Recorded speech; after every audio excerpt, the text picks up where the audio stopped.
Hello makers, and welcome to Share Stitchery. I'm Catherine Harris, and if you're new here, I do DIY and sewing videos each week. So today I thought we would look at doing the Primrose tote bag. So there's a link to the pattern in the description down below. And it's a nice quick make, so it takes about 2.5 hours, and that's from cutting the pattern pieces through to being able to use your cute little tote bag. One of the reasons why I love this bag is it has a decent amount of pockets in the front, as well as down the back with some 3 pockets. And then what I often like in a grocery tote bag is the ability to have a zipper at the top, so if I'm carrying other things, they don't get lost and jumbled. And then I've also got an interior pocket here so that you can hold your keys or your wallet and they don't get lost. So let's go download that pattern and get started sewing.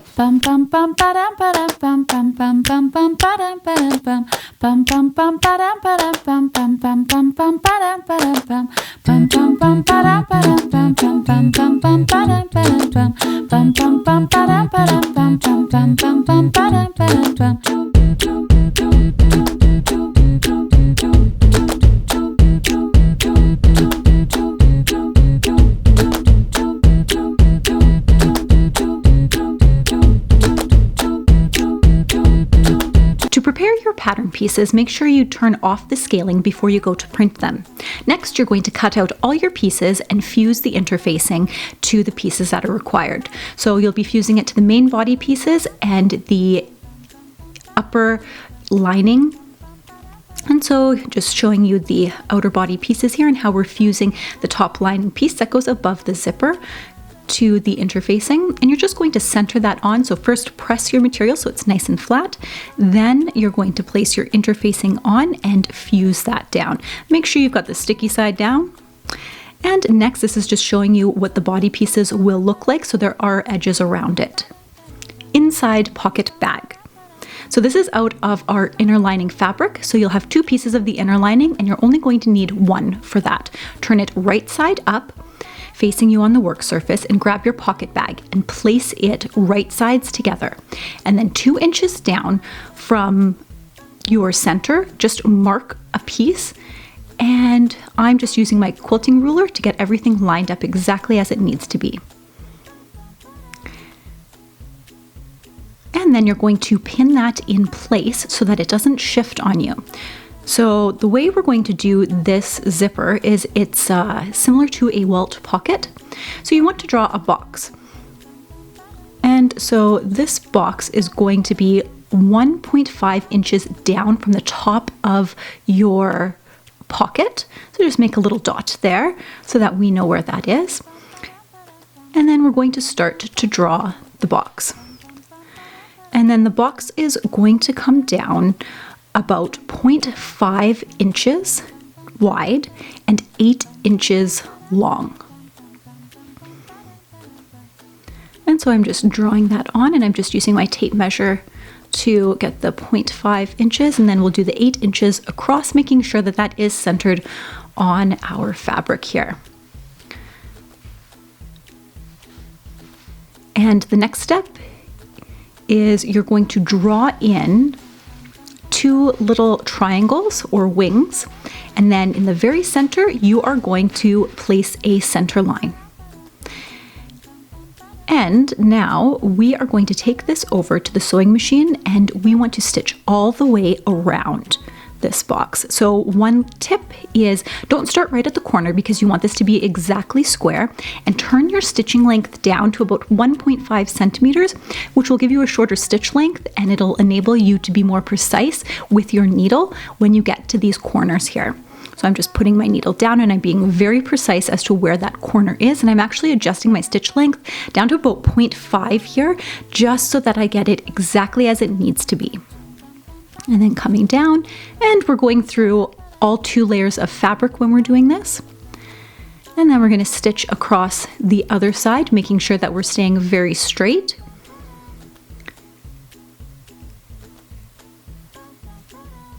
And then when we get to the end, we are going to turn as well, and just being very close to the edge here.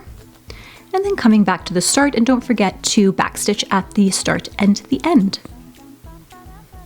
So now that we've got that stitched, give it a nice good press and then fold it in half and then do a small clip during that center line that we drew earlier. You're going to take your shears and you're going to cut down the center line up to the point. So don't cut it right to the edge because you want these little flaps, these little wings to be on the edge. And you're going to do that to the other side as well, being very careful to stay nice and straight. And if you're not incredibly straight, it's not a big deal. Mainly the stitching line is what counts. Now comes the fun part. You are going to push the pocket bag through the hole to the wrong side of your lining fabric. And then this creates your welt pocket hole. And that's where we're going to put the zipper on. So give it a nice good press and then grab your smaller zipper. And we're going to place that face up on the work surface and then place the hole for the welt pocket over top. And then we're just going to center that in place. And I'm just pinning it to make sure that everything sits nice and securely.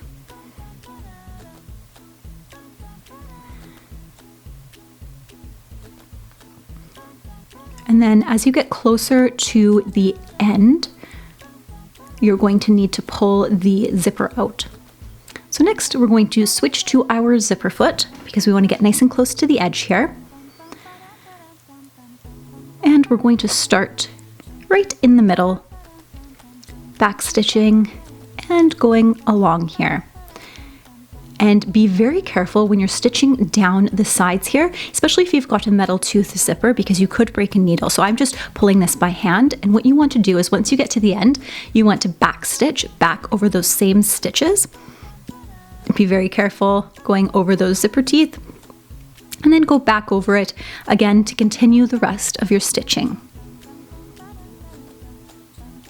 Goodness knows I've broken many a needle when I have forgotten to use the hand wheel and just quickly back stitched over. And so then continue along this side as you normally would and move your zipper pull to the side because we do not want to stitch over the zipper pull. You'll get a giant bump and it just won't look too great. And I've pulled it back up a little bit just so I can line things up underneath. And then I'm going to pull it away so it doesn't hit the presser foot here to create that bump. And then we're going to stitch down here, being very careful with those metal teeth once again, and not forgetting to back stitch when you get to the end of that. And you can see I'm hitting the metal, so I'm just shifting my fabric slightly when I do hit the metal, and I can feel that, so that we can still get the stitches in, but we're not going to break the needle. So just take it slow, you don't need to go fast at this part. And once you get to the edge, you're just going to turn and we're going to continue stitching all the way down to where we had started. So that is what our zipper looks like. Now we need to actually form the pocket bag. So the way you do that is you take the end of your pocket bag, bring it up to the top of your pocket bag, and then you're going to stitch all the way around. So let's get that pinned. Make sure that you only pin the pocket bag. You do not want to sew through the lining fabric. So you push it out of the way and see how I'm moving things out of the way with the rest of the fabric. That's how you're going to stitch it. So it'll look something like this when it's all done. And then right side out, you've got a lovely little pocket. And it would be fun to do a contrasting color in that pocket bag. Maybe the next one. Main zipper stops. So do you remember the scraps of fabric that we cut out when we were cutting out the lining pieces? Well, we're going to use those, and they're about 3 inches by 3 inches square for our zipper stops. So just fold them in half and then join both the edges together and then in half again. And then you're going to sandwich those tabs between the zipper. And so you're going to take your larger zipper and you're going to put them together and just pin them in place so that they stay nicely. And if you're using the zipper that is mentioned in the pattern, this size is absolutely perfect for lining up to the top. So I'm just measuring here just to be certain that it will line up on the top and I won't have to cut any of my zipper out, and I will not. It fits perfectly. So these zipper stops are much too long, so we can trim the excess off after we've stitched them in place. But really you're going to stitch down and around in a nice rectangle. Now for the lining. So you're going to get out the zipper that you just put the stops on, and you're going to place that face up on top of the right side of your lining fabric. And then the top lining piece that we had interfaced earlier is going to go right sides together on top of that. So pin that sandwich together. And then we can take it to the machine and we can stitch across there. Now you want to keep your zipper foot on because there is the zipper in there and you can get a little closer to the teeth. Pull the zipper slightly down so you can start it.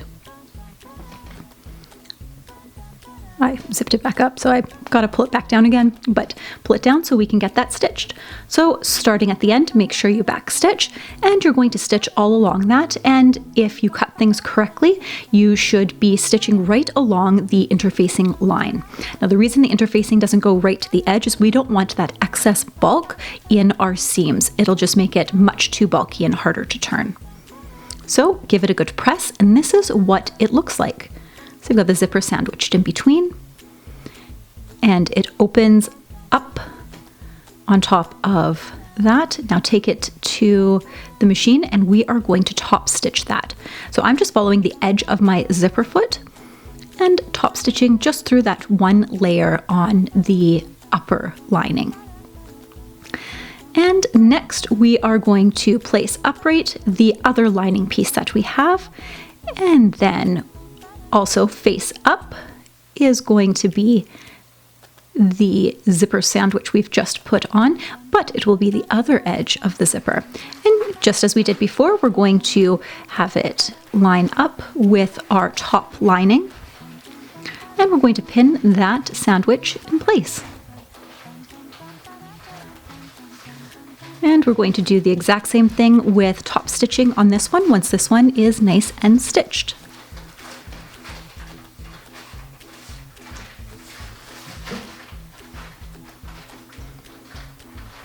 So this is what it looks like once you've got that top stitched.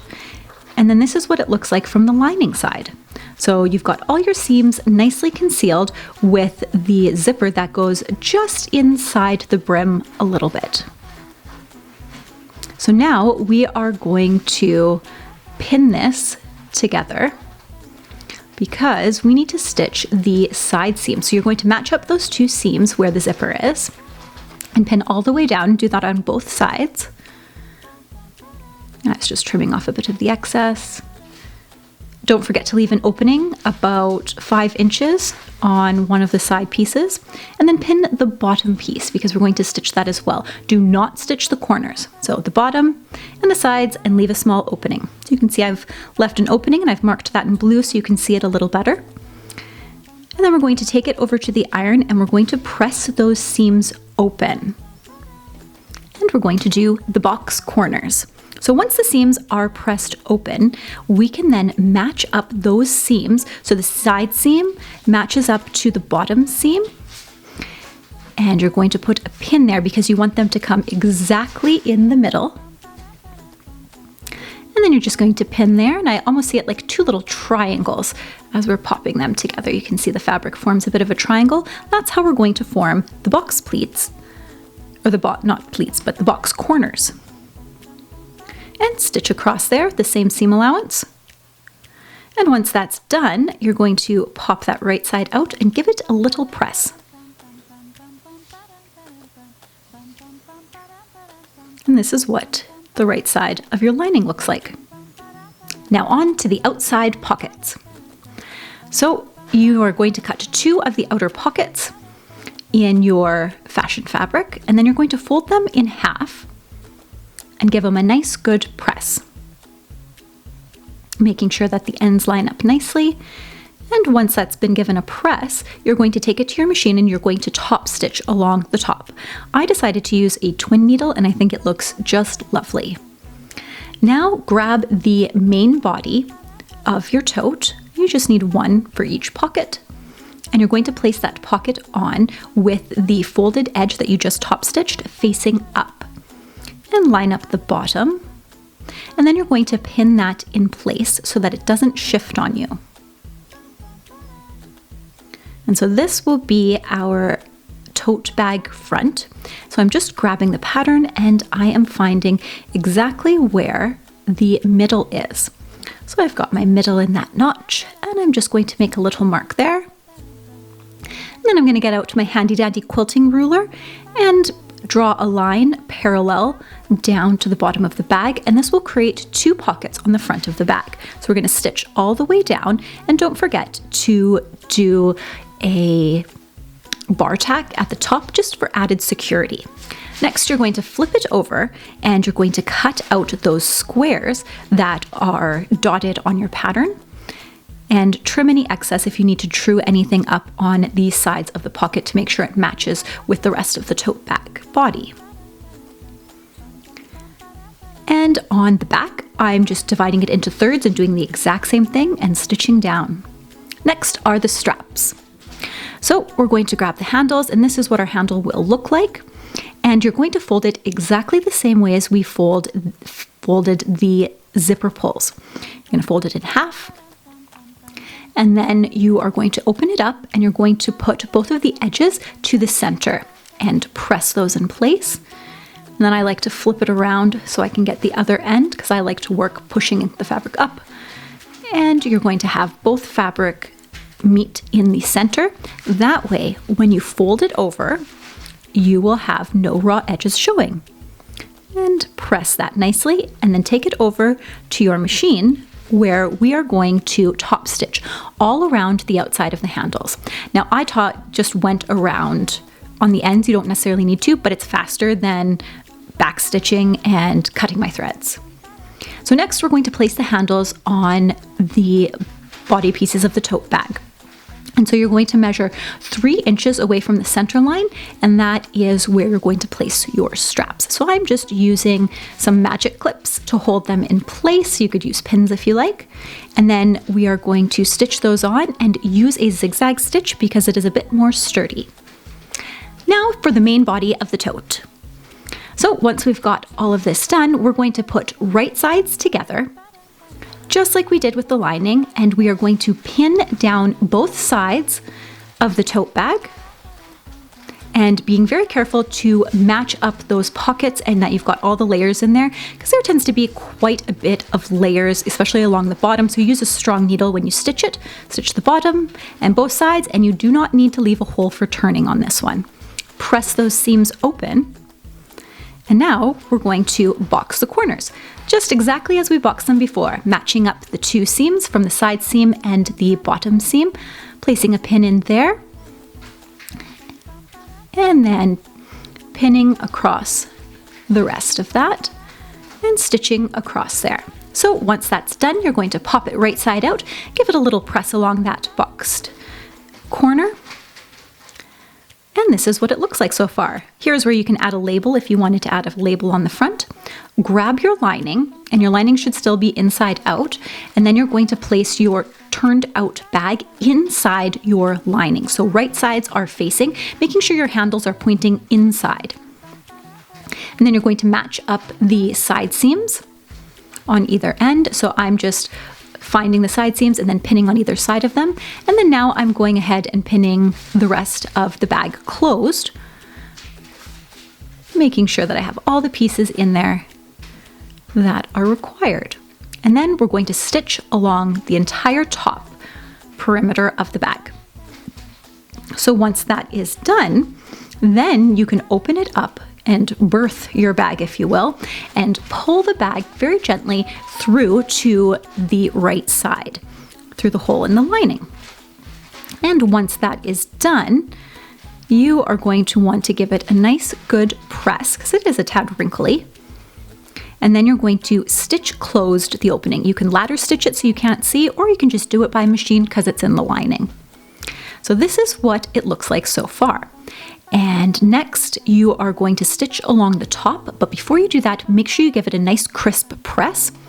And then I just use the edge of my presser foot as a guide to stitch along the top. And this is what your finished bag looks like.